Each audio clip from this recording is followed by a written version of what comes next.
إن الحمد لله نحمده ونستعينه ونستغفره ونستهديه ونعوذ بالله من شرور أنفسنا ومن سيئات أعمالنا. إنه من يهدي الله فلا مضل له ومن يضلل فلا هادي له. أشهد أن لا إله إلا الله وحده لا شريك له، وأشهد أن محمدًا عبده ورسوله وصفيه من خلقه وحبيبه. اللهم صل وسلم على نبينا محمد وعلى آل محمد كما صليت على إبراهيم وعلى آل إبراهيم إنك حميد مجيد. وأشهد أن محمدًا عبده ورسوله وصفيه من خلقه وحبيبه الذي بلغ الرسالة وأدى الأمانة ونصح الأمة وجاهد في الله حق جهاده حتى أتاه اليقين. أيها الأحبة الكرام، فأوصيكم أولا ونفسي بتقوى الله تبارك وتعالى ولزوم طاعته، لأن العزة كل العزة في طاعة الله عز وجل.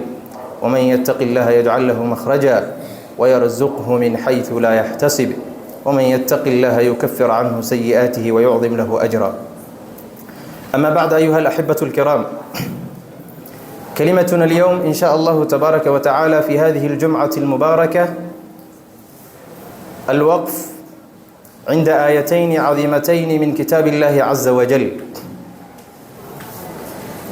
فقد ذكر الله سبحانه وتعالى في هاتين الآيتين العظيمتين حقوقا وواجبات يجب علينا أن نؤديها على الوجه المطلوب. قال الله تبارك وتعالى في سورة الإسراء: واعبدوا الله وقضى ربك ألا تعبدوا إلا إياه وبالوالدين إحسانا إما يبلغن عندك الكبر أحدهما أو كلاهما فلا تقل لهما أف ولا تنهرهما وقل لهما قولا كريما واخفض لهما جناح الذل من الرحمة وقل رب ارحمهما كما ربياني صغيرا. ذكر الله سبحانه وتعالى في هذه الآية الكريمة حقوقا عظيمة، وبدأ سبحانه وتعالى أعظم الحقوق وأوجب الحقوق، وهو حق الله عز وجل.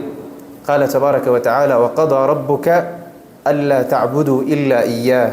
حكم وقضى سبحانه وتعالى ألا تعبدوا إلا إياه، ألا نعبد إلا الله ولا نشرك به شيئا. هذا هو حق عظيم لله تبارك وتعالى يجب على العباد أن يأتي به. فمن أدى هذا الحق العظيم فقد فاز في الدنيا والآخرة، وهو السبب الذي خلق الله سبحانه وتعالى الجن والإنس. ثم بعد ذلك ذكر سبحانه وتعالى حقا عظيما آخر، وقد رتب سبحانه وتعالى وقرن حقه بحق الوالدين. قال عز وجل: وبالوالدين إحسانا. يجب أيضا الإحسان إلى الوالدين. ما هو الإحسان إلى الوالدين؟ الإحسان إلى الوالدين أيها الأحبة الكرام يشمل الرحمة والشفقة والاحترام والتواضع والكلام الطيب، وأن نقول لهم بقول كريم. هذا هو الإحسان إلى الوالدين. وبالوالدين إحسانا. ثم بعد ذلك ذكر سبحانه وتعالى كيف يطلب من العبد المسلم أن يتعامل مع والديه. قال عز وجل: وبالوالدين إحسانا إما يبلغن عندك الكبر أحدهما أو كلاهما فلا تقل لهما أف. إن يصل أحد الوالدين إلى مرحلة الشيخوخة، الكبر يعني السن الكبير عندك، فلا تقل لهما أف. أف يعني هي كلمة تدل على نقص وكراهية. نهى سبحانه وتعالى أن يقال في حقهما كلمة أف، فلا تقل لهما أف. ولا تنهرهما. وقد نهى أيضا سبحانه وتعالى أن يرفع الكلام عندهما، لا ترفع صوتك عليهما، لأن هذا عدم الاحترام. ولا تنهرهما، لا تظهر الغلظة والمشقة عندهما.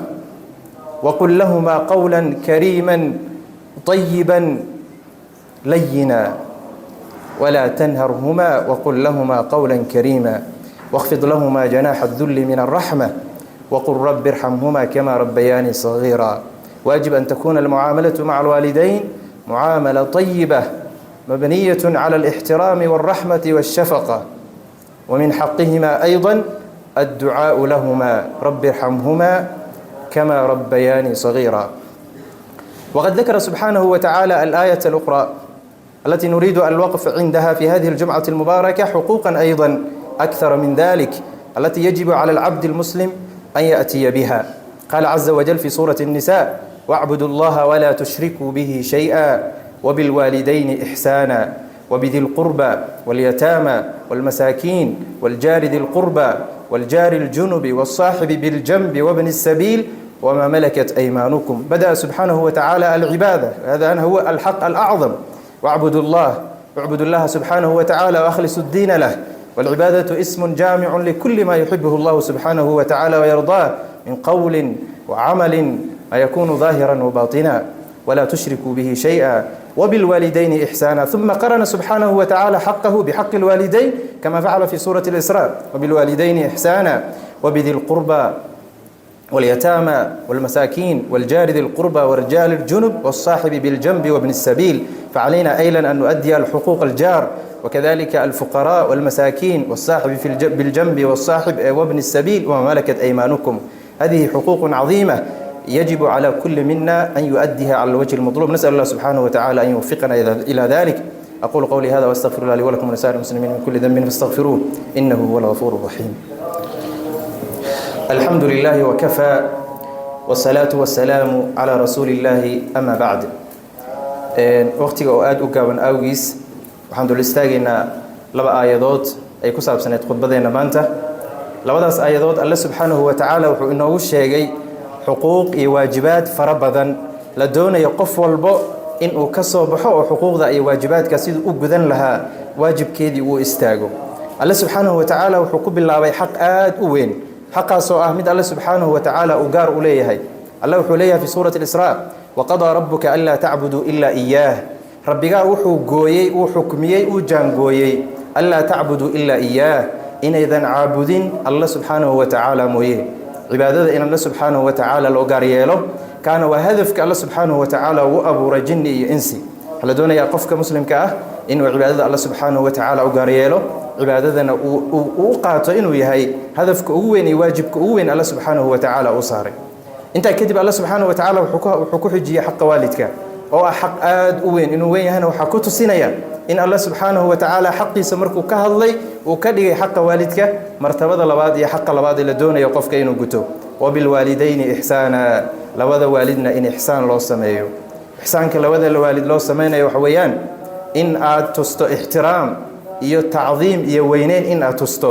in marka aad la hadlayso ama aad la khitaabayso aad tusto ixtiraam iyo weyneyn inaad u hayso. ixsaanka waxaa ka mid ah in aad taageerto oo wax walbo dantooda ah oo aad awoodi karto aad u qabato. ixsaanka sidoo kale waxaa ka mid ah adducaau lahumaa, inaad u ducayso haddii ay nool yihiin iyo haddii ay dhinteen labadaba. wabilwaalidayni ixsaana. allah wuxuu leeyahay: imaa yablughanna cindaka alkibara axaduhumaa aw kilaahumaa falaa taqul lahumaa uf. haddii ay agtaada ku gaaraan da'da gabowga iyo waayeelnimada, haddii ay agtaada ku gaaraan ha dhihin uf. waa kelimo tusinaysa naciib iyo tusinaysa ixtiraam darro.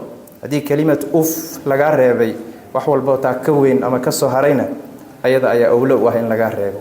marka waxaa la doonayaa marka aad la hadlayso ama aad la khitaabayso hadalkaaga inuu noqdo hadal ku dhisan ixtiraam iyo tawaaduc, inaadan ku qaylinin markaad la hadlayso, inaadan isticmaalin ereyo adag. marka qof walba waxaa la rabaa inuu isfiiriyo: إما يبلغن عندك الكبر أحدهما أو كلاهما فلا تقل لهما أف ولا تنهرهما. هذا اللي كان هكو أتكيني مركا أدل هل ليست قابكي ولا هل ليس قفل بينو سويديا آيات هلك وكجور. Where are you from this verse؟ ولا تنهرهما. إنهارك وحويان قفك مركو تسينيو مدح أذيك يا أذيك rudeness. Don't behave with your parents with rudeness. وإن تستان حريص يدبع سنان وإن تستان. ولا تنهرهما وقل لهما قولا كريما. وإن كنت هذا الوناكسن واحترام إيو رحمة إيو شفقة إيو جلاع تسيني وأنا كنت هذا واخفض لهما جناح الذل من الرحمة وقل رب ارحمهما كما ربياني صغيرا وأنا تستقرب نحريس إيو دمرين كدي من آتر هذا رب ارحمهما كما ربياني صغيرا الله أون حريستو وهذين حريستو سيدي مركان يرى إيسو بربارسين حقا مركا الله أكل بحيا مركا نوليهين إحسانك لن أياد لإيمان كرتا مركا إدنتان كدبنا حقا يكون لهين كلي وحويان الدعاء لهما نادو دعيس الله سبحانه وتعالى آياتك لسورة النساء أنسوق هذا حكاها هذا حقوق فربضا وحكب الله بحقي وين واعبدوا الله ولا تشركوا به شيئا إلهي عابد أو هؤشرك يلنا عبادة الله ماذا عبادة ووح والباء والله سبحانه وتعالى أرالك يهي ونجعلها سواء كان قولا أو فعلا أما فعلا هالنقطة أما قول هالنقطة كذب الله حكوجي حق الله وبالوالدين إحسانا كذب أيضا حكاها هذا حقوق فربضا أولادون يقفل بينه إلى عليه وبذي القربى واليتامى والمساكين والجار ذي القربى والجار الجنب والصاحب بالجنب وابن السبيل قفك جارك كلاه قفك كوا فقراء كوا مساكين كل حق يكوليهن حقودنا وحويان احترام يناد إلى لسه حقود عاد إلى لسه جارك أو قد يد أجوب بدن أنت بدن عدتك ضيعان جارك حقي سوحت أجودن كرتا وحويان إن عاد إلى لسه احترامته دبك هذا عاد كإلى لسه هذا دب وجيسنين النبي عليه الصلاة والسلام أنت هذا يوجه الله سيدو كله وحوش شيء إنه يهي إن جارك لا إلى ليه أرين آد وين وحديث تقولها ما زال جبريل يوصيني في الجار حتى ظننت أنه سيورثه جبريل كمزول إنه إدر دار ما يحق جارك إليها إلا أن أغم له يوم مركي دنبه إن جارك ويستحليه حقوق حكمة السيدو كل حق القرابة marka laga soo tago waalidiinta in qaraabada ayagana xaqooda la ilaaliyo la ixtiraamo la xiriiriyo nabiga kaleey salaatu wasalaam wuxuu sheegay in qaraabada la xiriiriyo oo la ixtiraamo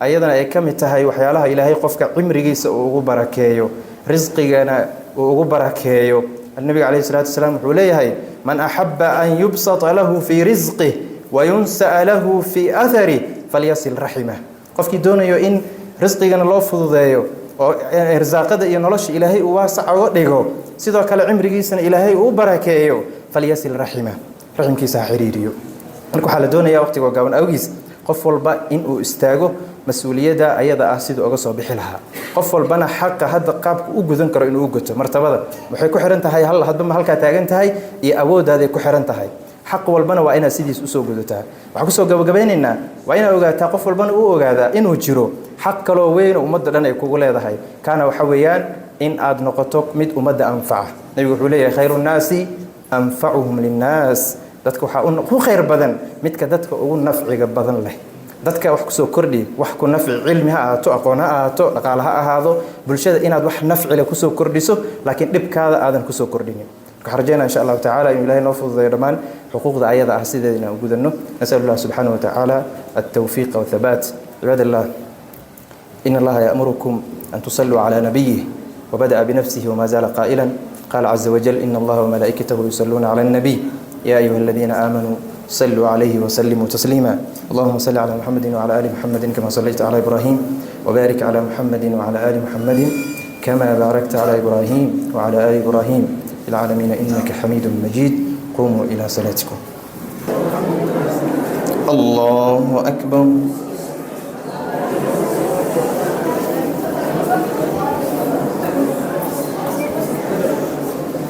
الحمد لله رب العالمين الرحمن الرحيم مالك يوم الدين إياك نعبد وإياك نستعين اهدنا الصراط المستقيم صراط الذين أنعمت عليهم غير المغضوب عليهم ولا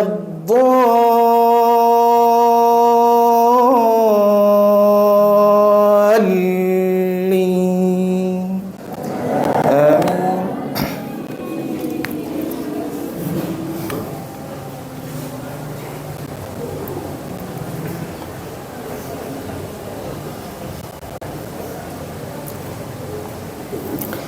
وقضى ربك ألا تعبدوا إلا إياه وبالوالدين إحسانا إما يبلغن عندك الكبر أحدهما أو كلاهما فلا تقل لهما أف ولا تنهرهما وقل لهما قولا كريما واخفض لهما جناح الذل من الرحمة وقل رب ارحمهما كما ربياني صغيرا ربكم أعلم بما في نفوسكم إن تكونوا صالحين فإنه كان للأوابين غفورا وآت ذا القربى حقه والمسكين وابن السبيل ولا تبذر تبذيرا إن المبذرين كانوا إخوان الشياطين وكان الشيطان لربه كفورا. الله أكبر.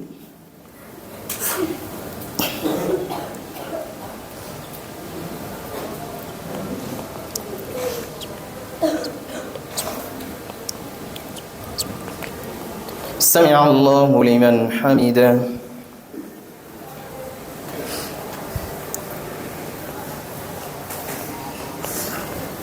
الله أكبر.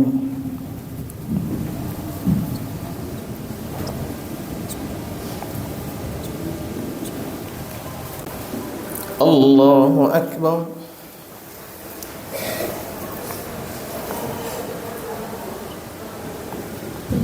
الله أكبر.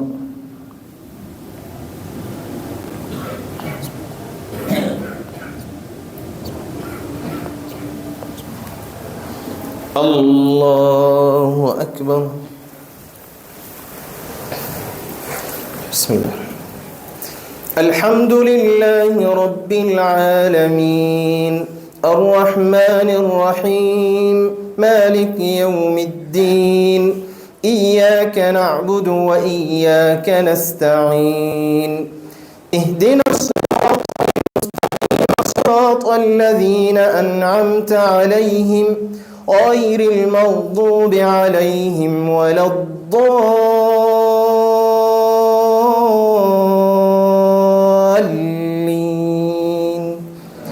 آمين. واعبدوا الله ولا تشركوا به شيئا وبالوالدين إحسانا وبذي القربى واليتامى والمساكين والجار ذي القربى والجار الجنب والصاحب بالجنب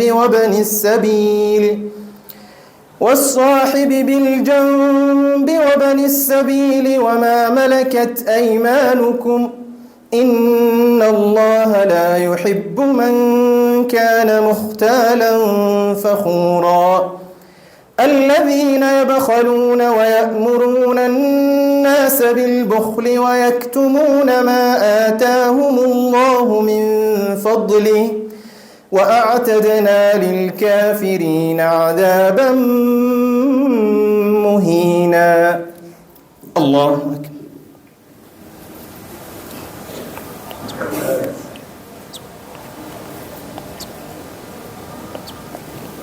سمع الله لمن حمده.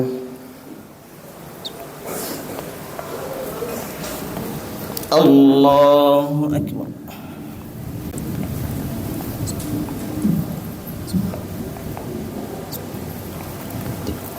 الله أكبر.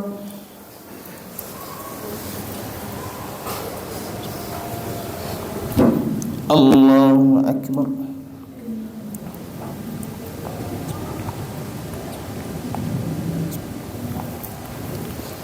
الله أكبر.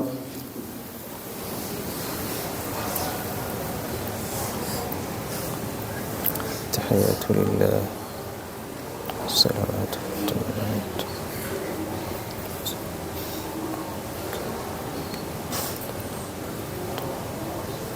السلام علينا وعلى عباد الصالحين. أشهد أن لا إله إلا الله. أشهد أن اللهم صل على وبارك على محمد وعلى آل محمد كما باركت وعلى آل إبراهيم في العالمين إنك حميد مجيد.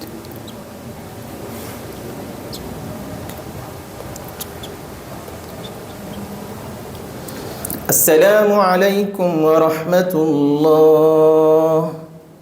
السلام عليكم ورحمة الله.